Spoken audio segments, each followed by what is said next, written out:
diwajarkan kepada kita menjadi berkah. Kita doakan juga orang tua kita yang masih hidup, keluarga kita yang masih hidup, semoga Allah berikan kesehatan lahir batin. Ulaika lam yakunu mu'minina fil ardi wa ma kana lahum min dunillahi min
awliya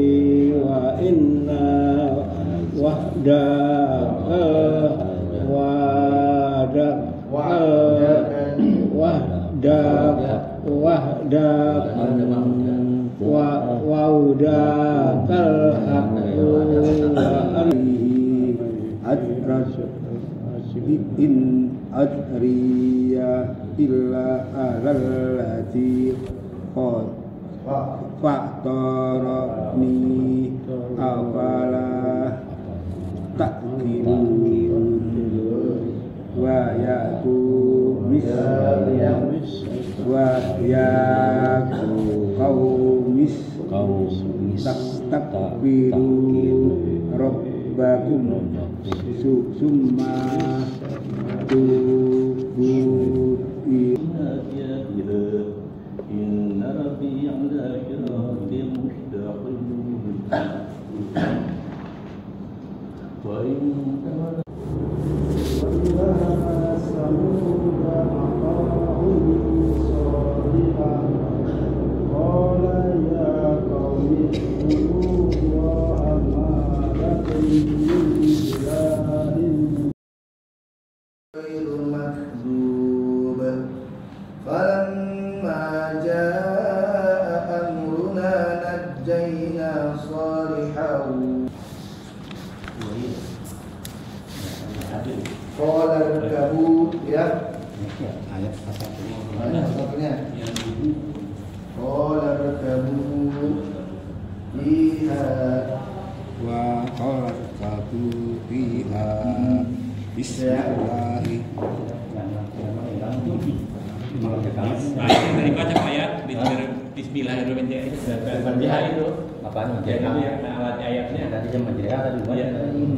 Nah, kenapa tadi Pak Ayat membaca majreha?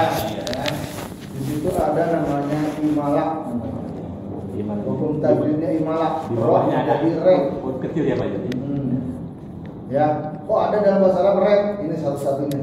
Kagak ada lagi ini. Harusnya kan majroha, ya. Tulisannya majroha. Tapi kan ada hukum imalak namanya. Rohnya berubah menjadi rek. Yang paling betul itu adalah reknya itu, rohnya tetap, mulutnya tetap monyong roh, tapi bacanya rek. Susah ya? Susah. Tapi kita gampanginnya diganti rek aja. Ya aja lah gampangnya. Itu paling sederhananya. Ya. Paham ya?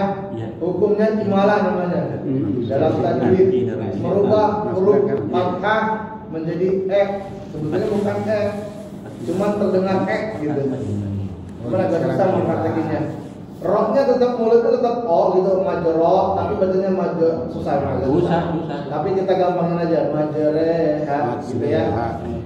Itu pun tidak salah. Tapi yang paling benar, mulutnya tetap roh, tapi terdengar rek. Itu agak susah. Ini orang tertentu saja itu bisa. Namanya hati ini tidak sini. Terus kayak itu biar baca. Kalau ditanya hukumnya apa, gimana kemudian tadi ya? Merubah fathah yang tadi roh menjadi terdengar rek ya. Bukan merubah menjadi rek, tapi terdengar rek. Majreha gitu ya. Nanti kalau ketemu lagi surat Hud ayat 41 bacanya begitu. Dan ini menjadi hadis dijelaskan Rasulullah SAW menjadi doa kalau kita naik kendaraan berupa apa?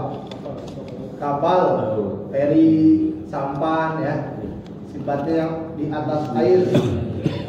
Ya, Rasulullah bersabda, kata Rasulullah, umatku akan selamat, kata Rasulullah, tidak akan tenggelam apabila mereka menaiki kapal dan dia membaca Bismillahirrahmanirrahim, Bismillahirrahmanirrahim, wa mursaha, innahu laghafurur rahim. Jadi itu tuh kalau besok mau jalan-jalan ke Pantai Gocap kasih rokok. Kan mau naik itu katanya sampan keliling pulau. Tapi kalau nggak hafal kan Bismillahirrahmanirrahim gitu aja. Kalau nggak hafal. Kalau selamat pulang kampung ke Sumatera atau jalan-jalan bacanya ini. Kalau naik mobil apa? Bacanya? Enggak tahu juga. Itu bisa. Itu ala kuwata illa billah. Aliyul azim. Gitu ya. Jadi kalau naik kapal dijamin sama Rasulullah kalau kita baca ini Bismillahirrahmanirrahim wa mursaha inna rabbi laghafurur rahim. Inna rabbi laghafurur rahim. Itu pasti kita diselamatkan. Itu secara tajwid dan secara maknawi bahwa itu menjadi doa dan itu menjadi sunnah kalau kita naik kapal, mau sampannya kecil, mau kapalnya besar, di atas kendaraan atau naik apa namanya itu kalau nyebrang sungai itu apa namanya? Getek. Jadi koil, kayak gitu juga, jet ski dan sebagainya atau naik baranabut, pasti jatuh ya baranabut ya. Kalau baranabut itu mau dijatuhin.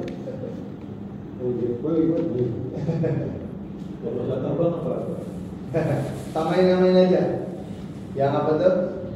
Tawakalnya itu. Bismillahirrahmanirrahim. Ya.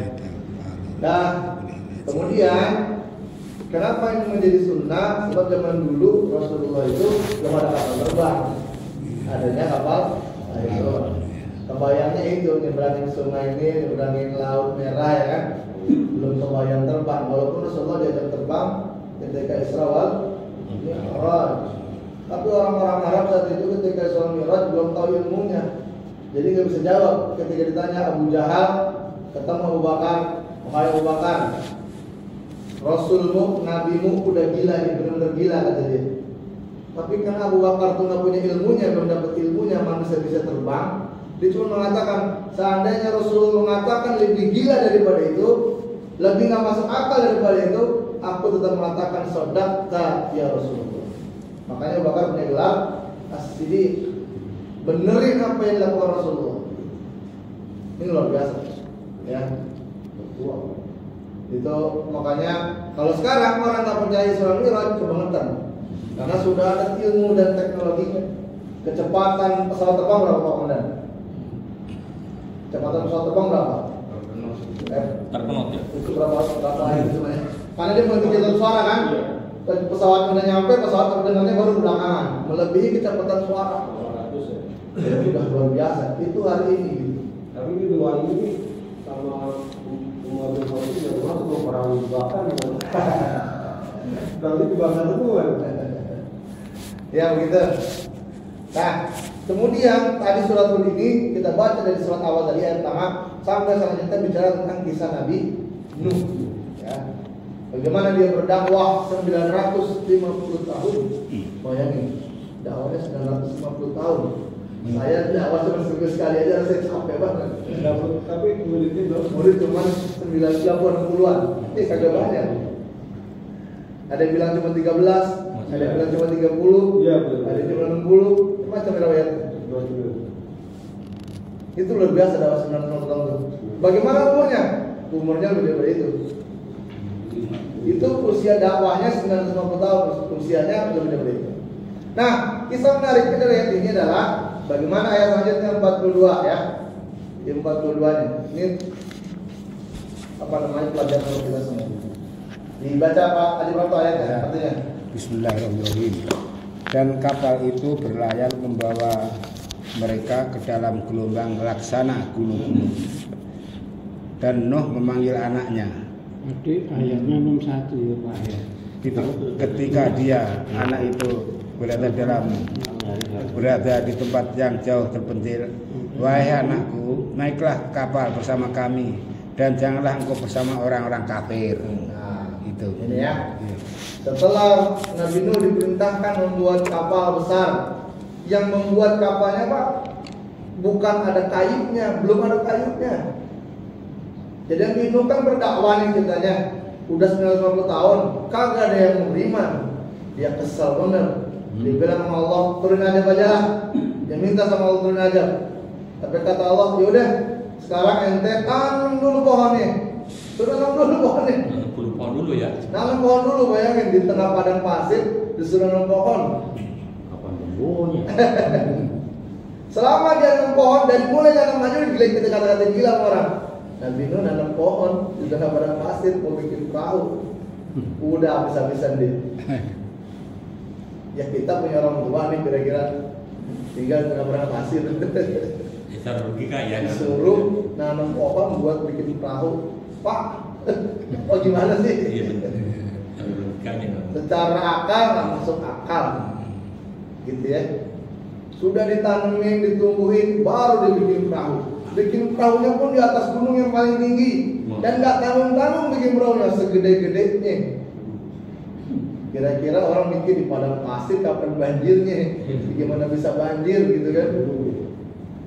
Habis Pak itu. Nabi Nuh dikata-kata ini udah gak tanggung-tanggung udah. Ya.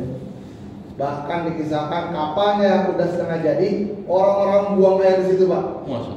Kencingin, BAB-in itu kapal, orang-orang kaum Nabi itu. Pokoknya dia kesel banget. Udahlah turun aja lah orang kayak begini udah kagak bisa ajak ngapa-ngapa lain. Nah, jadilah perilaku itu dan benar Pak terjadilah hari itu di mana tadi yang sebelumnya ada kata-kata keluar air dari dapur. Jadi itu air Pak, bukan dari atas doang ya, tapi dari sumur-sumur itu keluar, dari tanah itu keluar. Bagaimana nggak banjir? Dari atas turun, dari bawah keluar. Makanya banjirnya benar-benar banjir bandang, besar kayak tsunami. Tapi banyak beda pendapat. Ulama mengatakan yang pertama itu banjir seluruh dunia, seluruh manusia mati saat itu. Tapi ada yang mengatakan cuma kawasan dakwahnya Nabi Nuh. Wallahu a'lam bishawab ya. Nah, ada yang pernah tahu sebenarnya seperti apa. Tapi semua binatang berpasang-pasangan masuk ke dalam perahu itu. Naikin semua, ditaikin semua yang mau termasuk kaumnya yang ikut. Nah, ketika dia lihat anaknya, disinilah dipanggil ya. Kemudian dia katakan wanada Nuhun ibnahu. Dia nada tuh manggil, dia memanggil. Nuh memanggil siapa? Anaknya. Ketika dia melihat anaknya, ya bunayya, anakku sini. Kamu ma'ana, bersama kami naik sini gitu kan. Tapi anaknya lagi ngumpul sama orang-orang kafir. Anaknya termasuk orang yang tidak percaya terhadap bapaknya. Lanjutin Pak, ayat 43-nya. Artinya 43 ya. ya. Ola sa'awi. Dia anaknya menjawab, aku akan mencari perlindungan ke gunung yang dapat mengeluarkan aku dari air bat. Nuh berkata, tidak ada yang melindungi dari siksaan Allah pada hari ini selain Allah yang Maha Penyayang. Dan gelombang menjadi penghalang antara keduanya, maka dia anak itu termasuk orang yang ditenggelamkan. Masya Allah. Ya Pak ya. Jadi anaknya bernama siapa anaknya Pak? Kan'an. Dipanggil, ya bunayya rekam ma'ana, sini naik sama perahuku, pasti selamat. Tapi kata dia, qala sa'awi, saya bakal cari selamat sendiri. Kemana? Ila jabalin, gunung yang paling tinggi. Gitu ya. Dia pikir airnya bakal nyampe ke puncak gunung. Ternyata air itu sampai ke seluruh permukaan muka bumi.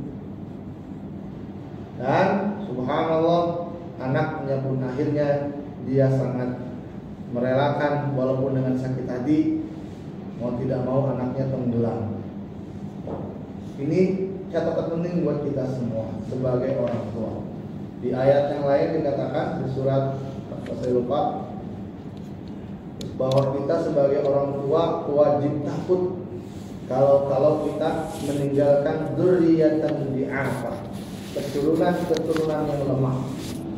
Wal yakhshal ladzina law taraku min khalfihim dzurriyyatan di'afa. Kata-katanya begitu. Ya orang tua, para ayah, para ibu, wal yakhshal ladzina, kudu ada rasa takut dalam hati kita, law taraku, kalau kita ninggalin dzurriyyatan di'afa, punya generasi, punya anak cucu di'afa, lemah.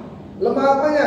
Akidahnya lemah, ibadahnya lemah, akhlaknya lemah, ekonominya lemah, pendidikannya lemah. Jangan sampai kita ninggalin anak kita nggak punya apa-apa, dalam keadaan jahil, dalam keadaan bodoh. Maka tugas orang tua memang, ya, saya ingin mengatakan paling tidak tugas orang tua itu doa, paling itu doa. Doa bapak, doa kita semua akan melindungi anak kita. Saya kasih contoh paling realistis hari ini, Pak. Saya punya tetangga, keluarganya anaknya lumayan banyak, ada 3 atau 4 orang. Bapaknya meninggal lebih dahulu, suaminya meninggal lebih dahulu. Itu dia merawat anak yang cukup banyak ya. Nikah ganti gonta-ganti suami setelah suami pertamanya meninggal. Luar biasa, Pak. Tapi anaknya yang pertama dengan doa dan harapan dinamain Erwin Soleh namanya. Erwin Soleh. Berharap anaknya menjadi anak yang soleh. Kebayang, Pak, kalau ibu merawat anak banyak, agamanya kurang, bapaknya udah meninggal lebih dulu, nikah sama suami yang masih beristri berganti-ganti kan, udah 4 kali 5 kali nikah. Itu anaknya nggak urus sama sekali. Anak yang pertama itu yang Erwin Soleh itu udah centang merana kemana-mana. Bahkan terakhir dia main sama pemuda Pancasila, Pepe. Tahu ya, Pak? Tahu Pepe apa itu jadi, Pak? Pak Undang paling tahu lah, ya, yang preman berseragam itu. Kalau minta duit buat apa dia biasanya? Cuma alam kabin saya nggak tahu. Tapi persepsi kita tentang preman berseragam itu jelek lah ya. Dan kenyataannya memang begitu, Pak. Dia cerita yang ikut kepala puntelan PP setiap lebaran itu pasti keliling warung-warung minta jatah reman lah gitu ya. Padahal yang ngejagain, tapi kalau udah lebaran pasti minta mereka. Ya orang warung kan mau nggak mau lah, orang situ gitu kan. Takutan. Kita itu fenomena biasa lah yang kita lihat hari ini, preman-preman berseragam ya. Nah itu udah ikut begitu, Pak. Tapi karena doa orang tua, anaknya jadi anak yang soleh, udah kesana, udah kesani, udah kesitu, dapat jodohnya bagus, Pak. Dapat jodohnya bagus, dapat mertua, punya anak 1, bapaknya juga cuma sendiri. Bapaknya itu udah tunggal, anak tunggal, dan bener rumahnya di samping masjid persis. Begitu dia nikah, berubah hidupnya. Ketemu mertuanya yang tiap hari ke masjid, malu dia, Pak. Malu dia. Ke bawah. Sampai sekarang jadi karyawan saya. Kenapa saya tahu? Karena sekarang jadi karyawan saya. Dia cerita setiap hari kehidupan yang masa lalu. Setiap hari Jumat ngaji sama saya begini, dia cerita. Pertama kali ngaji, ya Allah, Pak sampai nangis dia cerita. Baru saya ketemu Quran lagi kata dia. Setelah lama saya berbolak-balik ke sana ke sini, ketemu Quran lagi baru Pak hari ini kata dia. Gitu Pak. Jadi doa orang tua Pak bisa menyelamatkan anak kita. Walaupun memang di awalnya ya begitu, kita nggak sanggup lagi nih ngurusin anak kita, nggak sanggup lagi didik anak kita. Kalau sanggup mah ya kita sekolahin yang benar, kita ajarin yang benar. Tapi kalau kita udah nggak sanggup Pak, pasrah anak sama Allah, sampaikan sama Allah, ya Allah jagain anak saya, kasih nama yang benar. Nah nama itu bagian dari doa. Doa gitu ya. Jangan nama Pongki. Siapa orang ngaku sih namanya gila-gila. Nama bagus-bagus Ibrahim panggil Bram ya kan? Isu. Isu. Nah kayak saya, alhamdulillah nama saya dikasih nama Khairuddin. Bapak saya bilang, lu kudu bener agama lu, agama yang baik. Cuman itu doang bukannya Pak, cuman doa. Tapi kalau kita sanggup, ya kudu jagain anak kita. Mulai dari sebelum lahir Pak, dari kandungan itu udah kita panggil yang baik-baik, bacain Quran, sampaikan yang baik-baik. Jangan nonton drama Korea, film India. Kan orang sekarang kan begitu ya, ngidam. Nontonnya film Korea. Bener sih matanya sipit anaknya. Oh, anak gua sipit gara-gara nonton film India Korea. Bener sipit, kelakuan itu kayak orang Korea Pak. Kelakuannya di sini. Mulai dari situ tuh mendidik anak tuh. Bahkan mulai dari mencari jodoh Pak. Kita sebagai orang tua kalau punya anak perawan, punya anak ini, ya cari-cari dikit dah. Jangan langsung terima aja. Ya. Memang tugas kita berat banget sebagai orang tua. Sebelum dia nikah itu berat banget. Begitu dia lahir, mulai lahir itulah diajarin, ya kan, kita doain, kita akikahin, ya kan, kalau punya duit. Ya akikah itu Pak bagian dari doa juga tuh. Sudah begitu kita sekolahin yang benar. Cari sekolah yang benar-benar emang susah, memang butuh duit. Nah itu butuh. Orang tua tuh begitu effortnya Pak. Hari ini apa lagi? Masya Allah Pak, sebagaimana saya sampaikan ya. Hari ini Pak, sekolah itu luar biasa Pak. Masya Allah, anak kita jagain di rumah, pulang dia bawa bahasa baru. Dari mana itu bahasa? Sekolah. Di rumah kita ngomong kamu, aku, baik, soleh. Sampai di sekolah Pak, ya Allah, hafal lagu ini, hafal lagu itu. Udah kita jagain di rumah, sekolah udah baik, pesantren. Tetep Pak, bocah itu gampang banget ketularan gitu.